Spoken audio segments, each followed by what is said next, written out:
Kiana Beals. Samantha Bradford. So the chapter that we read, chapter 10 in the Common Ground book this week, was really interesting. It starts off with Mr. Pedro Noguera talking about how even though it's been decades and decades since Brown versus Board of Education, we still have a segregation issue in schools, that people of color are going to schools with more people of color and white people are going to school with white peoples, and how charter schools and private schools are kind of creating this issue with people who are living in poverty and have a low socioeconomic status are having less access to higher quality education, and the racial and social segregation is still going on in schools. And I thought it was interesting that he said if it was white kids that were suffering this difference of going to, lower quality schools, would people care more? Yeah, and Mr. Noguera gets into the idea of how we've just been debating this issue so much with segregation in schools and how we're able to combat that. And he was saying how we really need to go to the structure of the schools and the foundations, going to the teachers and the students and the parents, and trying to figure out a way to help combat this, because it's kind of like a double segregation where you have the social aspect of it, but also the racial aspect that's becoming segregation within the school systems. And Mr. Hess writes back and he's like, I definitely agree with the need for more diversity in schools, more equity. I believe that there are indeed problems that need solutions, but he, is pretty adamant about the fact that he believes the solution is not found in the anti-racism ideology. Mr. Hess finds a lot of flaws with that. He finds it pretty problematic, but he's not sure where that leaves us to find a solution, that this culture of blame, of shaming other cultures, of putting down teachers and educators and others for their whiteness isn't necessarily the solution. Yeah, and there's a big aspect of this where a lot of common ideologies like working hard and being kind have been associated with being white.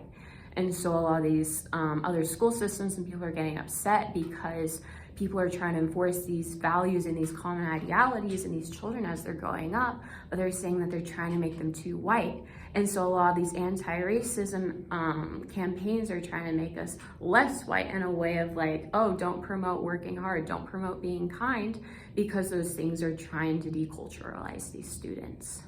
Yeah, it's a very interesting debate, and Mr. Pedro Noguera writes back and he says he has a couple ideas for solutions. He thinks they both could agree on that. More diversity amongst teachers. He says, okay, we need to make this teaching field more appealing. We need to help people of color to see why teaching and why these different subjects they're learning about in schools would benefit them and their culture.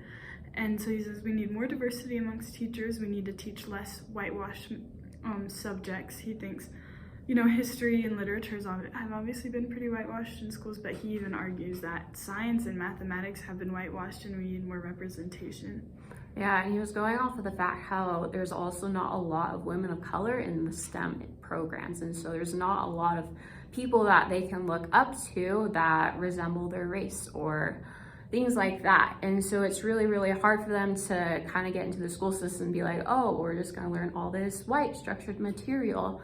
But rather having that cultural representation within the curriculum, Mr. Noguera was saying, would help try to solve some of these issues and include some more cultural diversity within them.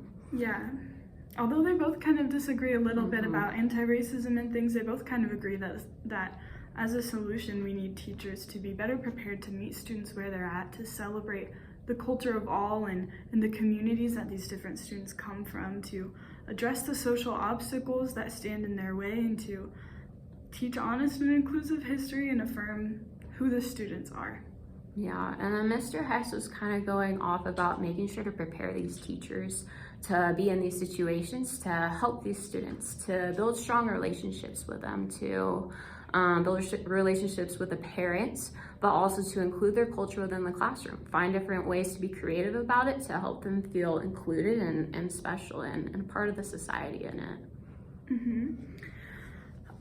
As far as praxis goes, this is really interesting to think about, and especially because the racial and the socioeconomic makeup of every classroom is very different. But I love this idea of celebrating the culture of all, of being inclusive and teaching values that span across different communities. And I want to work on that and make sure that when I'm teaching, I'm including leaders and resources and stories that focus on people from a variety of backgrounds. So we're not just seeing this kind of more whitewashed, one-sided version of history, but trying to go out of my way to find ways to include other races and ethnicities that can be represented. Yeah, and something I really want to do, like going off of that, I really want to include a lot of diversity in my classroom, like especially with the books that we read too, because I feel like a lot of the books in like classrooms when I was growing up were very like white people sort of thing, like they were all white in the books, but rather have a lot of different cultural diversity that can teach the students. It can open their eyes to a bunch of different possibilities. And then to also not make those that may be different or be of different races or colors, and don't make them like feel bad or stand out, but rather find ways to celebrate them, help them feel included. I was doing, once again, at my school that I was volunteering at, the teacher I was talking to, she tries to incorporate Spanish words into the things that she teaches because she has a lot of students from Latin America. And so as she like teaches them a new Spanish word of the day, it helps those kids that may be trying to learn English feel a little bit more included and feel excited, like, hey, I know Spanish. This is really cool. I'm excited to go talk about it with them and like teach them something. Yeah, I love that. Like we talked about in lecture this week, I really want to, you know, my students, if English isn't their first language, learn at least a few words in their native language so that they can feel included, so that other students can learn and we can all communicate better with one another. And as far as the reflection goes, I definitely agree with Mr. Hess that the solution is not found in putting down, you know, white people or this ethnicity or whatever, that the solution is found in celebrating the culture of everyone that makes up a given school or a given classroom. And I definitely love this idea that Mr. Noguera points out on the other hand too, that fighting about these issues is sucking up time that would be better spent, you know, finding solutions to these issues, that arguing is not the answer, that we need to, instead of argue, we need to collaborate. And I definitely agree that us as teachers need to be prepared to meet students where they're at, to help them to feel included in our classroom and to really affirm their cultural identity. Yeah, and I definitely agree with that. I think we take up a lot of time debating all these different things on how we can just like get rid of the segregation in the schools, but rather we need to be attacking it kind of at the core and going into the structural systems and teaching our teachers and giving them the ability to have the skills that they need to help these students, to help them feel included, to help them in the classroom, because we all come from different backgrounds, we all come from different races, religions, like all these different things. But if we can find ways to celebrate them, to help them feel comfortable in the classes, that's going to be the best thing. Even though Mr. Hess and Ms. Noguera differed on a lot of different things, they both agreed that it is important to get rid of that segregation and to help each student achieve their highest possibility in the classroom. Yes, I think everyone can agree that there's a problem and now we just have to work on agreeing on solutions.